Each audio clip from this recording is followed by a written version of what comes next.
hari ini aku ada book talk pertama aku. Ini rangkaian seminar, sebenarnya rangkaian book talk dari terbitnya buku Kamu Tidak Istimewa. Ini buku kedua karya puisi. Bismillah sih, mudah-mudahan alhamdulillah semuanya dilancarin, dan kemarin aku udah sempat private mini launching bersama keluarga dan sahabat. Nah, yang hari ini adalah book talk pertama. Jadi nanti ada jadwal-jadwal berikutnya, yaitu book talk di Gramedia store lainnya gitu sih. Ya, jadi Kamu Tidak Istimewa ini sebenarnya kiasan tentang dimana kita nih bukan satu-satunya makhluk Allah yang diuji. Jadi jangan pernah merasa yang paling menderita sendirian, karena setiap makhluk yang Allah cintai itu pasti semuanya diuji. Jadi kita bukan satu-satunya pemeran utama di dunia ini, karena banyak sekali orang-orang yang juga lagi berjuang dalam hidupnya. Cuman kadang kita selalu fokusnya terhadap satu ujian, padahal nikmat-nikmat Allah tuh begitu luas gitu sih. Jadi sebenarnya lebih ke kayak gini sih, kasarnya kayak Allah tuh bukan yang paling menderita lagi gitu. Jadi intinya kayak gitu sih, makanya kenapa judulnya Kamu Tidak Istimewa. Alhamdulillah karena deadline dari editor saya juga cepat-cepat ya, jadinya juga atas izin Allah, ya Allah mudahkan gitu. Aku bikin puisinya juga cepat, karena kan berarti total puisinya itu ada sekitar 76 puisi gitu, kalau nggak salah ya, 76 atau 73 gitu deh. Jadi itu harus diselesaikan dalam waktu kurang lebih 2-3 bulan gitu, untuk mempercepat juga proses ilustrasinya, karena kalau aku bikin puisinya lama, maka proses ilustrasinya pun juga jadi lama.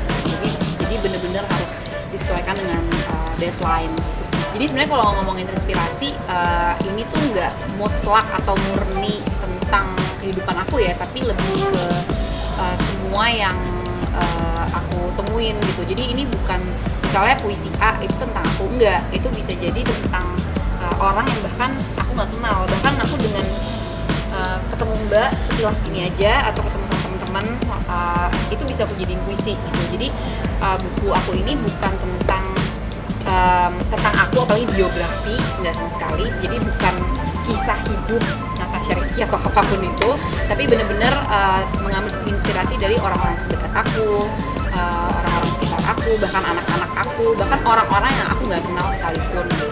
Pernah banget sih, cuman emang lagi-lagi ya, sebenarnya kan kalau nulis itu kan emang mut-mutan ya, tergantung moodnya mau dibangun kayak apa. Cuman sih biasanya kalau memang aku udah stuck banget, biasanya aku akan berhenti. Dan cara menaikkan mood sendiri itu sebenarnya momen-momen dimana kita ngebangun jiwa kita juga harus dengan ini sih ya, dengan lingkungan gitu, pengaruh dengan lingkungan, dengan orang-orang terdekat, dengan diisi dengan kegiatan-kegiatan yang juga menyenangkan. Nanti tuh akan ada aja inspirasi-inspirasi baru gitu. Makanya kenapa setiap penulis tuh mempunyai inspirasinya tuh beda-beda gitu. Jadi kadang dengan diskusi aja tuh kita bisa mendapatkan kata-kata kiasan yang menarik gitu, yang memang kita nggak pernah terpikir sebelumnya gitu. Jadi aku makanya suka banget ngobrol, aku tuh suka banget diskusi sama teman-teman aku, atau bahkan bukan cuma sama teman-teman ya, sama orang yang bahkan baru kenal pun suka aja mendengarkan mereka tuh ngobrol, bicara gitu. Terus sering banyak-banyak searching, sering baca juga, sering searching juga, sering banyak nanya sama orang. Jadi kadang lisan-lisan dari mereka tuh yang bisa jadi ada hikmah di dalamnya gitu. Itu yang biasanya aku masukin ke puisi gitu. Arahnya udah tahu pasti ini pasti apa dukungannya iya, beliau sih selalu supportnya dari dulu gitu. Jadi Masya Allah sih, maksudnya apapun yang aku lakuin selama itu hal positif, pasti kita selalu support gitu. Jadi nggak ada bentuk spesial lagi gimana, karena emang dari dulu sampai sekarang beliau begitu ke aku. Iya, emang alhamdulillah ya, seperti yang pernah aku bilang ke teman-teman sebelumnya, dari dulu sampai sekarang ya beliau Masya Allah sih, beliau baik banget sama aku ya. Kita kan hidup tuh udah bareng-bareng kan udah 10 tahun ya. Terus sampai sekarang pun kita tetap membangun co-parenting yang baik gitu, pastinya buat anak-anak gitu. Dan secara personal pun emang hubungan kita juga baik gitu ya. jadi nggak ada yang perlu diiniin sih sebenarnya, memang saling support aja. Kayak dia juga misalnya lagi bikin karya apa gitu kan, pasti aku pun juga support dia gitu. Kayak kemarin itu dia aku juga dia di tandingan, aku juga support. Jadi ya simple aja sih, kayak saling gimana sih, kayak temen, kayak semangat.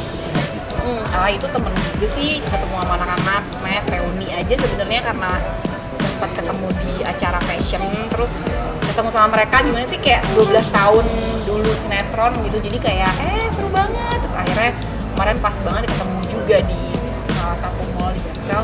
Ya udahlah, akhirnya ngumpul pas banget aku lagi sama anak-anak dan sama keluarga. Ya itu mas jadiin ini aja lah sebagai bentuk doa aja untuk aku dan keluarga. Pokoknya selama netizen semuanya yang selalu support, selalu ngedoain yang baik-baik, masya Allah. Terima kasih banyak, banyak banget yang doain aku sama anak-anak dan keluarga. Jadi terima kasih banyak, itu aja sih. Sama teman-teman semuanya. Makasih ya.